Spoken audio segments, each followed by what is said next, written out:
The words of the ancient text echoed through the halls of every religious institution, resonating in the hearts of those who dared to look to the heavens. "See, the man has become like one of us," the Lord God had declared to the divine assembly. It was both a proclamation and a warning. Humanity had ascended, thinning the veil between the divine and the mortal. But in the grand cosmic plan, this moment was more than a step forward. It was the beginning of what could be humanity's end. For there was another God, an ancient and forgotten deity, whose creations were not like man. These were beings of a different order, warriors, constructs, destroyers crafted not in the image of the divine, but in a way that could only be described as unholy. And their purpose was clear: to bring an end to humanity, the creation of the one true God.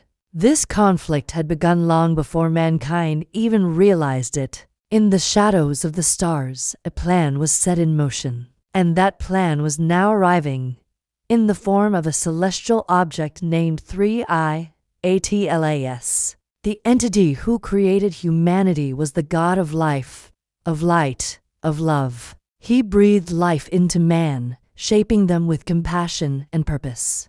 But other beings, older than the God of mankind, saw this creation as a threat to the celestial order. In the deepest reaches of the cosmos, another force existed, a God whose motives were hidden in darkness. This was the God who had created beings of destruction, sent to erase what had been made in the divine image. These beings were unlike anything man could imagine, mechanical, cold, and ruthless. They were designed for a singular purpose: the annihilation of mankind. And so, as the earth spun silently through space, these destroyers awaited their signal. 3i Atlas was the messenger. It was not a simple craft, but a herald of war, a war between divine forces that would shake the very foundations of creation. As 3i Atlas approached our solar system, it did not come in peace. Its presence was a warning. Man had become too powerful, and the time for judgment had come. The arrival of 3i Atlas was not a random event.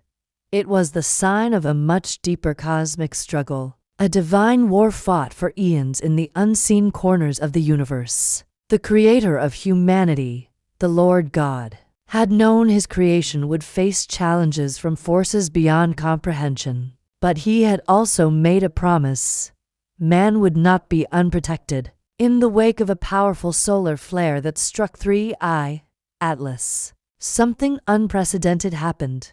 The object, which had been gliding through the stars, paused. It broke apart, as if the flare had triggered something deep within it, something ancient and preordained. The ship had not been a solitary traveler. It was a fleet, a weapon of destruction, and the fragments that fell away were only the beginning.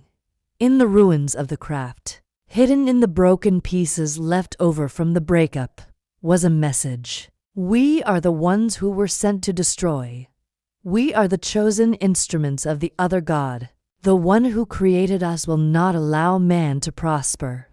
The words were cryptic, but their meaning was clear. The beings of destruction were coming. As 3i Atlas continued its passage out of the solar system, humanity was left to wonder. What did it all mean? The pieces of the ship, now scattered across space, held no immediate threat, but the warning was unmistakable. The ancient war was not over. It had only just begun. The ship's broken fragments were studied by scientists who discovered structures within the wreckage. They hinted at vast chambers filled with technology unlike anything mankind had ever conceived. These were weapons, tools for destruction. Each fragment was a reminder that the universe was not a place of harmony. It was a battleground, and the war was coming to Earth. Thanks for watching. If you want to see what happens next, be sure to subscribe and hit that notification bell.